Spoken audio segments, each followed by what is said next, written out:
weekend, or...? Nah. Yourself? Oh, we... well, what did we do? Need something new to talk about? Like Energia's great deals. Come direct to Energia for the best savings on your home energy. It's news we're more than happy to share with you. Switch at energia.ie, rated excellent on Trustpilot. Energia, the power behind your savings. Say hello to the new Samsung Galaxy Book Pro, now available at Harvey Norman. The Galaxy Book Pro is the thinnest and lightest laptop in the Galaxy Book range, with smartphone-like mobility. And with the 11th Gen Intel Core i5 processor, it'll have no problem keeping up with your workload. Available now for only $1,349. And you can claim a free pair of Samsung Galaxy Buds Pro with every order. Offer ends soon, don't miss out. Harvey Norman, your technology specialists. Go!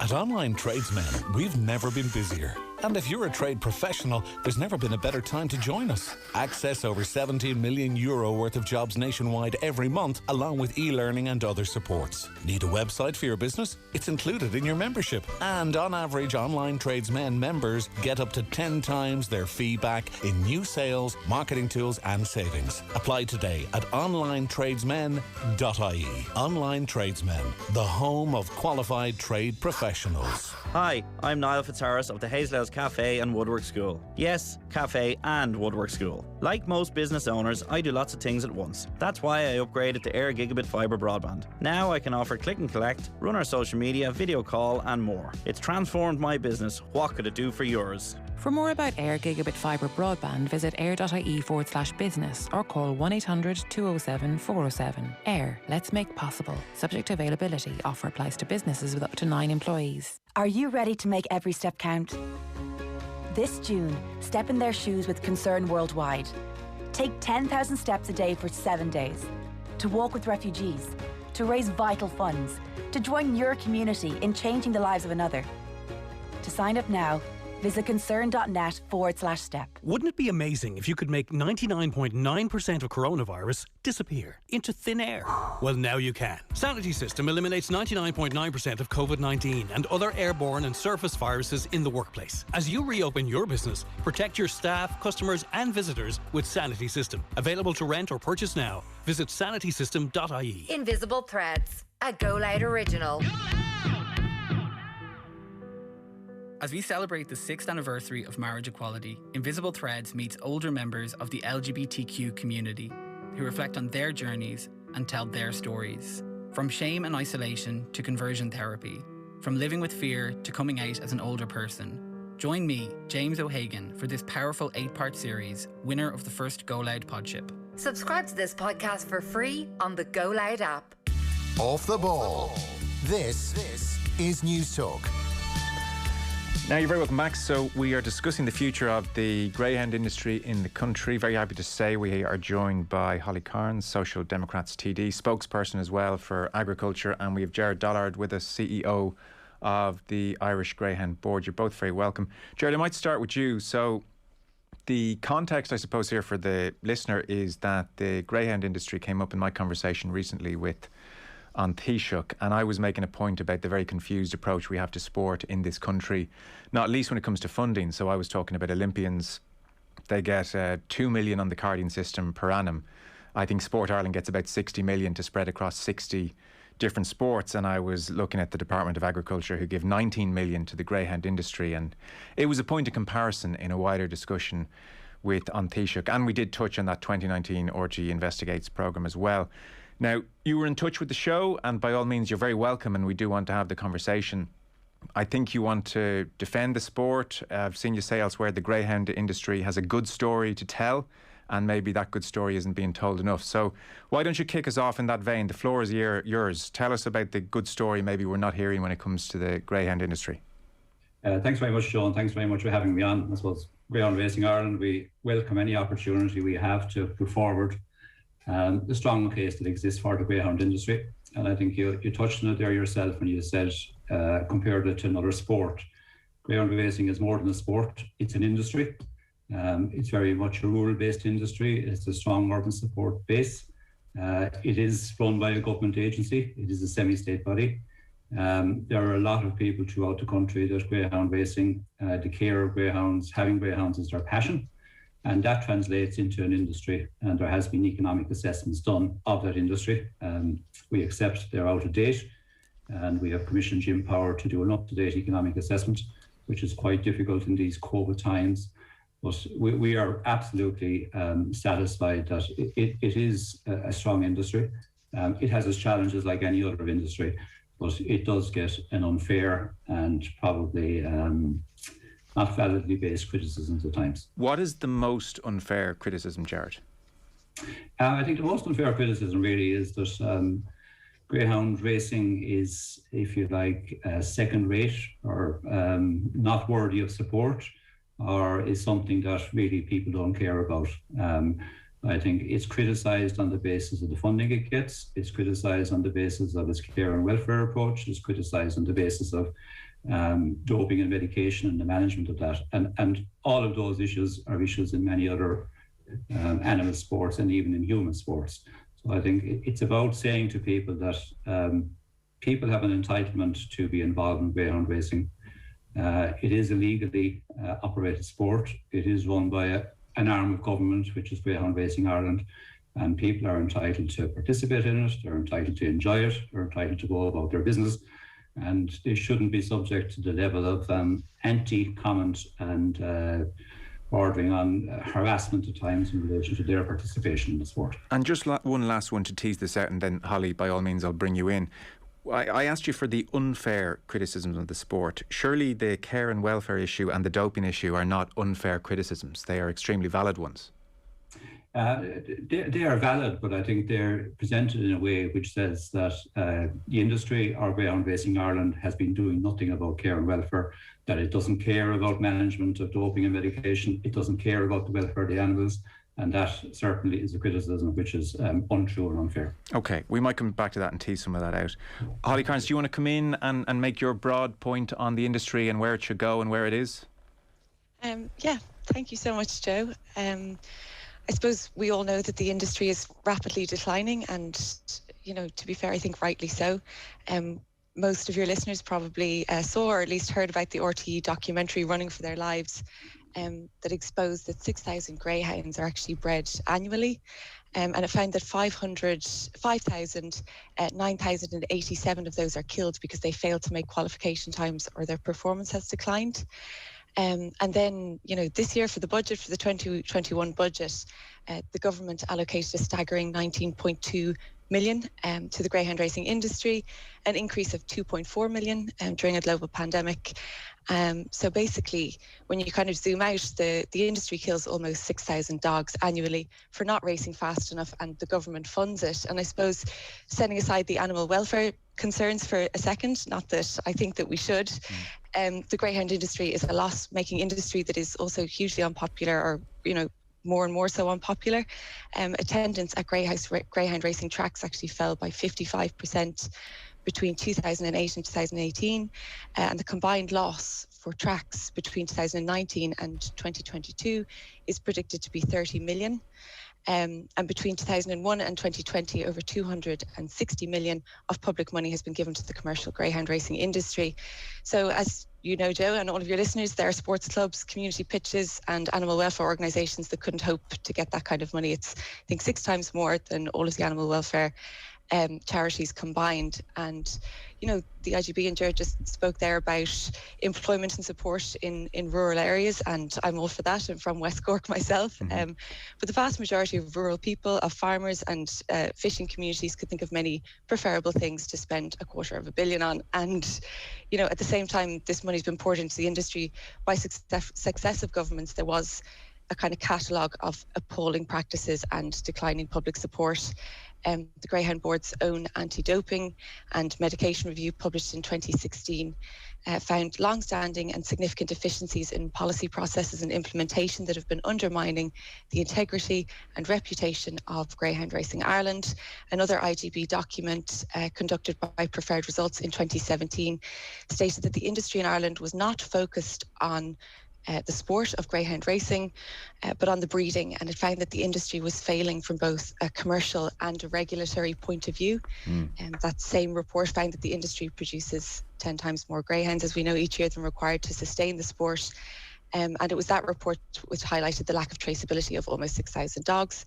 So it's from, the greyhound racing industry's own reports that they've been commissioning, and the state funding has kind of facilitated this cascade of bad practices and really horrific acts. I think anyone who saw the documentary, was like really harrowing footage of dogs' ears being burned off so they couldn't be traced, that kind of thing. And also, just to put this into a broader context, we are only one of 8 countries that allow greyhound racing. The industry is near closing in Mexico, one of the ones that still has it, and it's banned in all but 5 states in the US and is significantly contracting in Britain. And a 2019 Red C poll in Ireland revealed that only 16% of the population actually agree with the state funding this industry. And, we saw big sponsors publicly pulling sponsorship for the industry after that documentary. So I suppose that's just the broader kind of when you zoom out and look at the industry. But I do just want to quickly address what Gerard said about this kind of, anyone who speaks out against this industry and the kind of financial basket case around it is kind of anti-rural Ireland. And this blows my mind, because Ireland needs investments in sustainable jobs, and the greyhound racing industry being a loss-making industry that generates massive amounts of public disquiet, really isn't the kind of sustainable jobs we're looking for. That's the, epitome of instability. And to claim to have a kind of monopoly in rural Ireland and that greyhound racing is the lifeblood of it is quite frankly ridiculous, and I think insinuates that just because you're from a rural area it means you're not able to understand the facts somehow or other. Gerard, I'll let you come back in on lots of that, because there's a lot in what Holly said.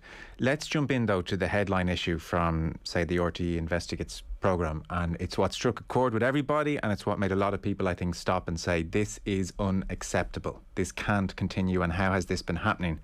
And this was the report commissioned by your own board, which you didn't choose to publish, and you didn't give to the Dáil. I think you cited commercial reasons, and then according to the RTE programme, when it became apparent they had it and were producing this documentary, it was then that you published it. So there was a sense of a lack of transparency there. But the headline figure, 16,000 greyhounds bred every year in Ireland, and we are overbreeding. We are probably the capital worldwide when it comes to overbreeding. So of those 16,000 per year, 6,000 are culled or disappear, frankly. So that's 16 per day, 115 dogs per week. There's a line on the below cost dumping of dogs in the UK in that same report, and it says the below cost dumping of dogs in the UK is ultimately underpinned by Irish taxpayer money, which is a stark line, I think. So the cost dumping of dogs in the UK is ultimately underpinned by Irish taxpayer money. And what this report said as well, and it cost, I think, about 100 grand, it talked about pup control as being out of control, the overbreeding. From an animal rights perspective, this issue, quote, could threaten the very existence of the industry. Again, this was the report that you commissioned and the RTE Investigates programme got hold of. I know traceability is improving, and I'll give you a chance to talk about that. However, $250 million given to the industry over the last 20 years. How did this situation continue? How did we get to a point where 6,000 were being culled every year? Okay, there's a lot covered there, Joe, in terms of what you said and what Holly has said, and maybe to try to take issues one by one. Yeah, let's go overbreeding. This is a kernel issue, because this 6,000 dogs a year, the Irish taxpayer can't stand over that. So let's get into that one. Okay. Couple of things with overbreeding. Firstly, if you look at the number of dogs that are named every year, I think since 2010 they've reduced by 23%. It used to be 16,400 back in 2010, and in 2020 it was 12,900. So I think there has been a reduction in breeding, and in many ways market forces, and as care and welfare tightens and regulation tightens, obviously you will see a reduction in breeding. Okay, so just because that's an important point. So we're down from 16,000 a year down to 12,900 now. Yeah, but the other point to make, Joe, is Greyhound Racing Ireland have no control in relation to breeding. So I think if Ireland Inc. wants to control breeding, well then laws have to be brought in relation to probably the breeding of any animal in terms of restrictions and controls and how many you can breed, because probably the same argument could be made in relation to puppy farms and things like that. But we're happy in the greyhound industry. There has been a contraction, and market forces and other activities have led that. If I could come to the 6,000, and I think in previous interviews, Joe, you would have used the phrase DLH 6,000, which I think is a suitable phrase. Mm-hmm. And it is alleged until such time as the traceability system is up and running. Greyhound Racing Ireland have looked for this for the last number of years. There are a number of phases to it. First was legislation, so the Greyhound Racing Act 2019 is there. The second was to get the system developed, and we went out to tender on that in 2020. COVID has caused us some problems in the commissioning of it. But the front end of it was brought into effect in January. We now have resets or the Rossia Conair and traceability system. And we will be ramping up that to the further phases in terms of people have been brought into the system, they have their passwords, they know what they have to do, and then we will follow that up in relation to enforcement. Okay. So I think by the end of this year, on a full 12-month cycle, we'll have a much better picture of what dogs are unaccounted for and what dogs are accounted for. And that's what traceability is about. Okay. And we are absolutely happy to have that. One thing I want to deal with, and I think the phrase financial basket case has been used, and Holly has... well, do you know, we'll come to that in 1 second, sorry. But Holly, on that point, on the increased traceability and on the drop, is that an acceptable move? Does that start to move this industry towards something anyway acceptable in your eyes? Oh, look, sure, I'm delighted to hear Gerard saying now that there's a reduction in the number of dogs bred. I'd like to see where that's documented. I haven't seen anything like that, and I do keep a close eye. And I'm wondering, Gerard, if it's now down to 12,900 bred, how many dogs are being killed? What's the reduction in that from 6,000? If we've gone from 16,000 to just under 13,000, what is the reduction in the number of dogs being killed, or how many? Sorry, untraceable that weren't exported to Britain or whatever. And I suppose just it is important to note that I welcome any improvements in terms of traceability. It is one of the biggest disasters in this sector.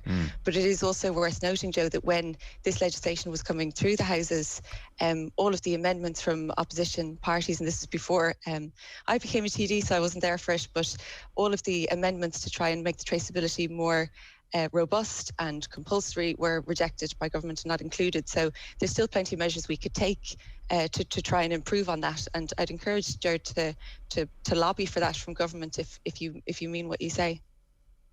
Yeah, and I think the traceability system is there, Joe, because the board of governance that then would have gone to an Oireachtas committee, and actually in 2016 sought traceability. But because of the legislative process, it didn't become into law until the Greyhound Racing Act of 2019. So it's something we wanted, it's something we now have, and it's something we intend to drive and to enforce. Sorry, Joe, do you have an answer in relation to that? How now we see the reduction in the number of dogs being bred, how many are untraceable? Yeah, just on the reduction in the number of dogs being bred, and I think this information was provided to Holly in a parliamentary question, which showed the breeding figures from 2010 up to 2020. So the reduction of 22% is obvious. How many are called as a result of that? Until the traceability system is fully up and running and active, that information won't be available. And as I said earlier on, that until the system runs for probably a 12-month period, is fully operational, then we'll be able to give that information. Can we get to a point, well, I mean, look, I'll do the simple maths that everyone's just doing at home. We're still saying about 3,000 dogs are disappearing off the face of the planet at the moment. I mean, that's the obvious answer as things stand. If you're using 10,000 previously when it was 16,000 and 6,000 disappeared. Can we get to a point, Gerard, where we're getting that number right down? Because I just think human nature here being what it is, people want to win races, they want the fastest dogs, that's the reason for the overbreeding. What can you do to eliminate that? And I mean eliminate that. Yeah, and what we are doing to eliminate it is traceability is designed to do that. And people will that do the job? I mean, are we going to be talking in a year's time or 18 months' time and we'll be down to 10,000 bred and 10,000 used territory? Yeah, in 12 months' time, there are a number of phases to this process. The system is in, the next stage is enforcement, the next stage is a set of statutory regulations, and people will have to account for every single greyhound. And we might as well be honest here. Yeah. You probably will find there will be some greyhounds put down, and there are actually good health reasons at times why a greyhound has to be put down, but we have strongly advocated that a greyhound should not be put down unless done by a veterinary practitioner, because they are the person who can best judge whether a greyhound should be put down or not. But there will be some greyhounds put down, there's no doubt about that. Sorry, this documentary was, I think, aired in 2016 or something like that, right? What year was this documentary aired? 2019. What has been the hold up? Like, you're talking about, now we're going to be starting to introduce traceability. Like, and Greyhound Racing Ireland, or formerly Board Nagan, have been aware of this for longer than the general public. And now you're talking about slowly bringing in traceability and all of these things that you need to do in advance of that happening. Like, that's just quite simply not good enough, particularly when the state are funding this to the tune of a staggering 19.2 million. Yeah, no, I think I just answered that, Holly. We looked for it in 2016. It took a number of years to go through the Oireachtas. The Greyhound Racing Act was adopted in 2019. We went out to procurement in 2020. The system is in development in 2020 and was introduced in January 21. But there has to be a cycle of activity, the system fully up and running, everybody absolutely committed to it and participating in it, and then we will have all the information that you require. And I suppose you can understand why the general public, why there is disquiet about this, when the vast majority of the general public don't want this to be funded, don't want it to be continued. And then, you know, these changes are taking so long. Like, of course, the industry and its huge management team could have been doing stuff in the meantime while this legislation was being sorted out and while amendments to make it more robust in relation to traceability were being rejected. There's absolutely loads that you and your management team could be doing in the meantime. What has been happening? I think it's a stretch, Holly, to say the vast majority don't want Greyhound Racing. We operate in a democracy. When the matter was put before the law, I think the vote was 94 votes to 57. Clearly, the elected representatives represent the people, and there is a very strong support for Greyhound Racing. So it's not correct to say the vast majority of people don't want it. Well, the Red C poll would show that the general public feel like that, but I share your observation around elected representatives and their strong desire to continue to fund the greyhound racing industry. And it's something that I've thought about quite a lot, because I remember when I was first elected on Cork County Council, and there was a motion before the council to for the council to provide extra funding to try and keep a greyhound stadium alive that was, kind of failing. And I was the only Cork County councillor to object to this. So we didn't even have a vote. And no, sorry, I'm not finished, Gerard. And then, when it came to this round, when, I became a TD and saw this happening again, I've always been baffled by the state funding for this industry. And, raised it again and said, look, at the very least, we shouldn't be increasing the funding by another, 2 point something million, increasing it to 19.2 million. And all of the TD, and so I heard Micheál Martin on this radio show recently as well, saying that there was only kind of half-hearted attempt from opposition. And he'd be right with regard to the most of opposition, but certainly not from my party. We used one of our very few private member slots to try and reverse this increase in funding.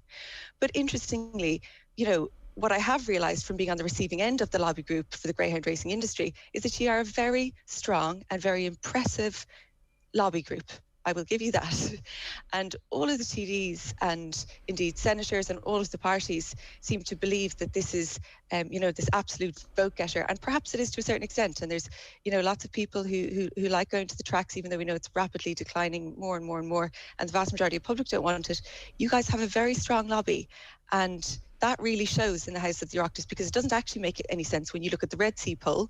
And then you look at the House of the Oireachtas, where they're all representing that population who carried out that poll, who took part in that poll, and it's not represented. And I think that is something that really and truly comes down to being a very effective lobby, and I will give you that. You're good at it. The Red C poll, just for listeners, was conducted in 2019. So how many people agreed the government should continue funding the greyhound industry? 16% of Irish people agreed that they should continue to fund it. Just to move this on. Just to deal with that, the Red C poll was commissioned by the Irish Council Against Blood Sports. I previously mentioned the journal.ie poll, which suggests 60% of people are in favour of funding. In fairness, sorry, it doesn't matter.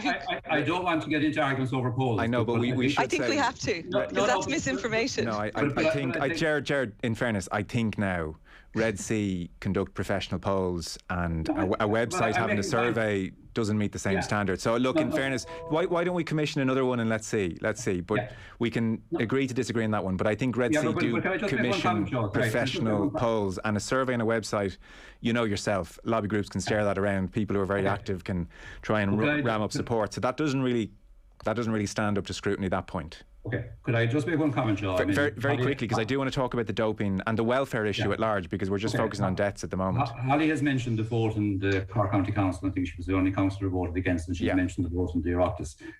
That in itself is a poll, if you like, and it's a vote, and it's a valid vote. And on the other side, we're being told we're a dying industry, but yet we're being told we're a very strong lobby group and very strong the two don't reconcile with each other. They do. Look, they're not mutually exclusive, to be fair. I do want to move off this. And look, geez, I mean, if everyone in the street agreed with everything all the politicians voted for, we'd have a very different world. So I'm not sure they do necessarily represent everyone in the street. But I do take your point as well. It's a democracy job. Well, yeah, I know. But in fairness, Gerard, you'd have to say, I don't think everyone who knocks on every door is asked their opinion on the greyhound industry. I think issues like housing and other issues come up, and then they have to vote on all sorts. Can we move this on then? Just the welfare issue, because in that documentary, for instance, the treatment of these animals was a huge cause for concern as well. The ones that run, like the ones that survive the cold, Gerard, and doping is to the fore here. There was a veterinary surgeon on the programme, Finbar Heslin, and his accounts, anecdotal as they were, but I'm sure he's a very respected veterinarian surgeon, were appalling. He was talking about dogs turning up, many dogs, with so much EPO pumped into them. He said their blood is like treacle. And he was saying it's a very sophisticated situation out there as well. It's a veritable drugs cabinet. There are drugs to counter the side effects of other drugs. It's all about short-termism. There was a Tony Walsh, chairman of the Greyhound Owners and Breeders Federation on. He's left the sport for this being one of the reasons, talked about no improvements. It's only going one way. And there was a Freedom of Information Act by the programme where they got onto the Department of Agriculture, and all the doping products seized over the previous 3 years, 80% of them came from premises linked to greyhound trainers. So it's a really serious worrying aspect of the sport, and I've seen the sport come out and say, well, look, we conduct tests and, 0.3% of those tests have adverse findings. For me, that's more worrying. Like Lance Armstrong never failed a test. It's really worrying if that's what you're standing behind. So this issue of doping in the sport, I would put it to you, all the evidence suggests it's widespread and you're not on top of it. How many owners or trainers have had their licence revoked in history, Gerard, over this issue is the first question. You can come back on the other stuff. But for instance, how many owners or trainers have had their licences revoked because of doping? I can tell you in the last 12 months in 2020, 4 people were issued an exclusion order for where they're prevented from being at a greyhound racing track or being involved in the sport. Okay. So they can't own or train dogs at all. They can't be involved in the industry. And that was due specifically to doping. Yeah, unauthorised remedies and that type of thing. Okay. Can I just pick up on the number? And in total, Gerard, how many? I have to go and get you the figure in relation to that. Okay. The answer is one. The answer is one in history. I wouldn't think that's correct. The last 20 years. I wouldn't think that's correct. Okay. The RT Investigates programme said it was one in 2015. So how many would you think it is? Well, in terms of exclusion orders, they can't be involved in the industry. So that means automatically they can't have a trainer's licence. So how many would you think on this issue, on the issue of doping? I would say if you go back over the last 20 years, you're probably looking at 10, 15 in total between exclusion orders and trainers' licences. Being revoked? Okay, and are those exclusion orders permanent? Well, under the law, which stands, the person involved can apply to have them revoked, and at an appropriate point in time, the board will consider that, whether they revoke the order or not. So they are permanent until they're revoked. Okay. But can I just deal with some of the, you threw out a lot of things there. Yeah, you can, of course, yeah. Yeah. We did 4,251 tests last year. I know you don't think that is valid, but we have expanded our testing regime to include blood sampling as well as urine sampling. Yeah.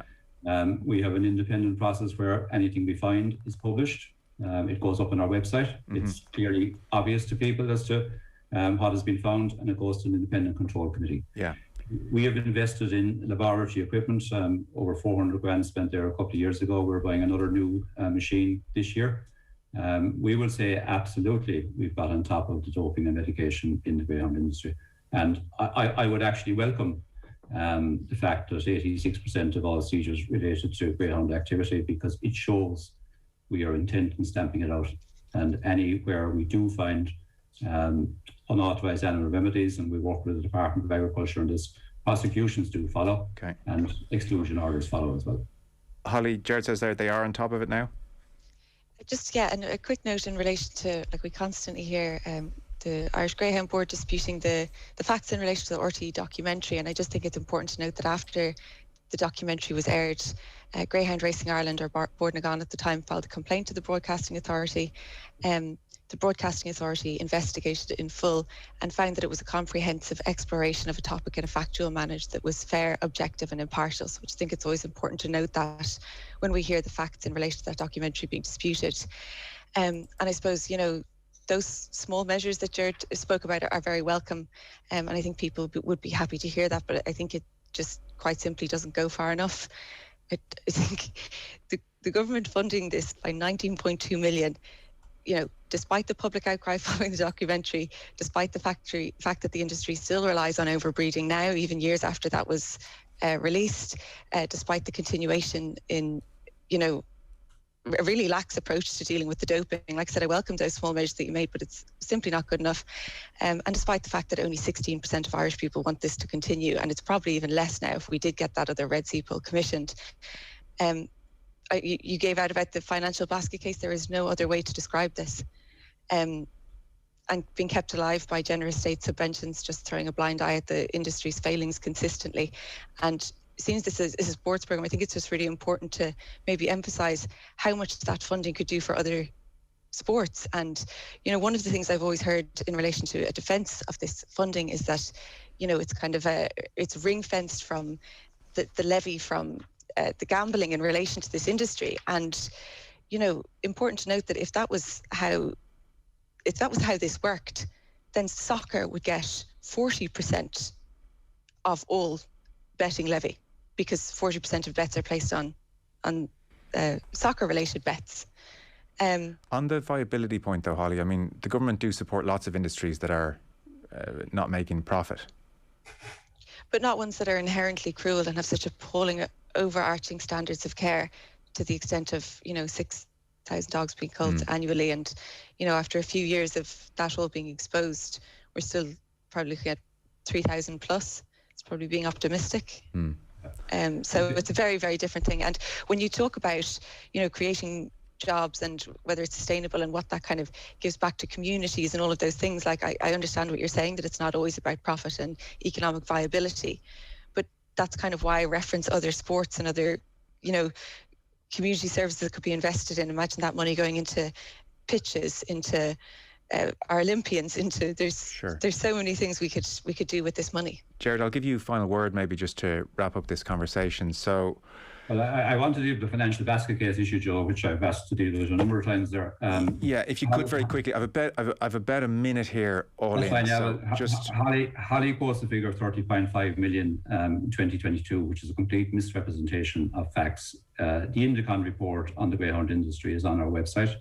They did a number of analysis. One of them related to if prize money wasn't paid at any track for the next number of years, there would be an accumulated loss of 30.5 million. Clearly, if prize money wasn't paid, we pay about 9.5 million a year. The tracks wouldn't have the money to pay for it. So it's a theoretical figure.